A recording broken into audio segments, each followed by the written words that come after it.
everybody, welcome back to the art class, and today we're going to look at still life and how to add a lot of colors using watercolors. Now you're going to start by looking at your objects in front of you and doing a contour drawing. That means a drawing of the outside of the object. You need to look at the shapes and really look at your object in details. I'm using an oil pastel. If you don't have oil pastels, you can use a color pencil, anything colorful. I'd rather you don't use black, so anything that's colorful. Now I'm drawing my fruits and vegetables here. And when you draw fruits and vegetables, try to show their real shape rather than the shape you think they have, such as a lemon is not really perfectly round. Also, if you make mistakes, don't be afraid to do more lines, it's okay. Now, your second step is to add white. So if you have some oil pastel, use your white oil pastel and add some white marks everywhere you see some highlights. That's where you see the white, the shiny lights. And that's really going to be useful later, this step. Now you're ready for painting. Woohoo! We're using watercolor. I'm using a basic watercolor set here, and that's all we need. Now we need a lot of water, so create a puddle of water and pigment and then start painting. Remember, you want to use the tip of your paintbrush and you want to use plenty of water. And for our lemon, we're using the base color, that's the main color of the lemon, which is yellow.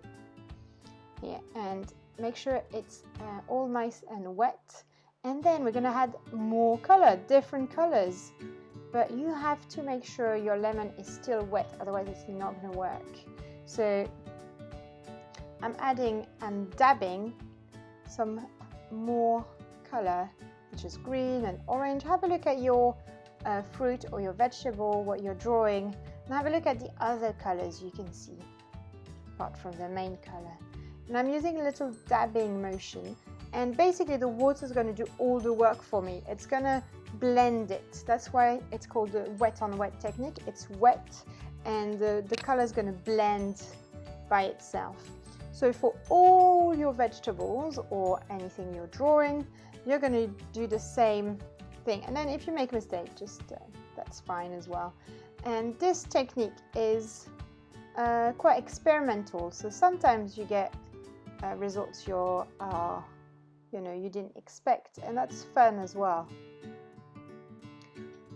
So I'm doing all the vegetable, looking at what the main color is or the lightest color, painting it all up and making sure it's all nice and wet. And then I'm adding the touches of the other colors I can see. And this is all going to blend, so I'm not really looking at creating any details. I'm just doing patches of colors where I can see.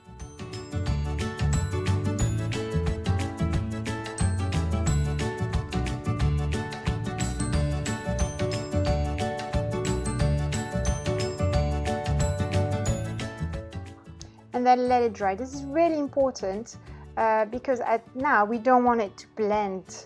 So you're going to use watercolors still, but less water because you want to add detail and texture. Here for the lemon, if you touch a lemon, it has this special texture. So I'm using little dots and dabbing it with my paintbrush to get that lemon texture.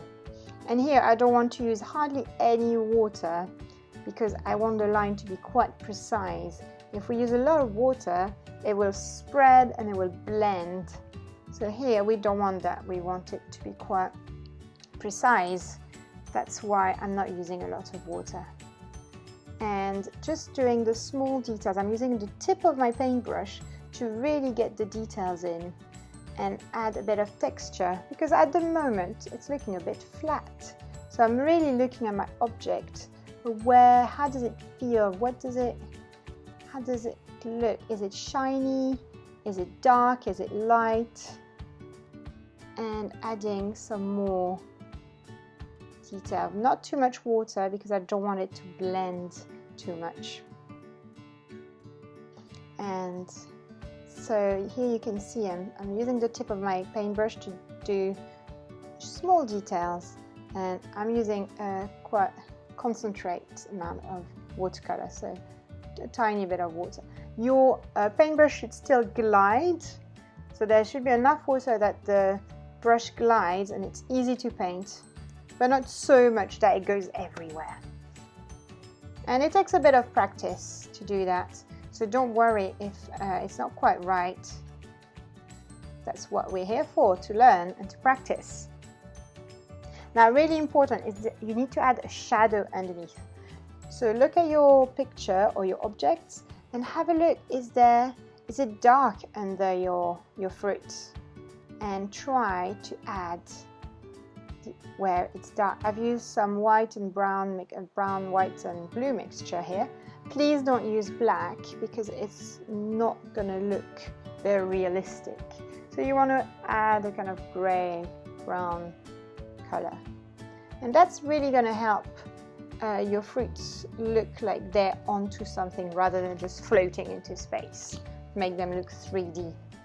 And I'm blending it with water. And here we are. This is my final painting. I can't wait to see yours. Bye!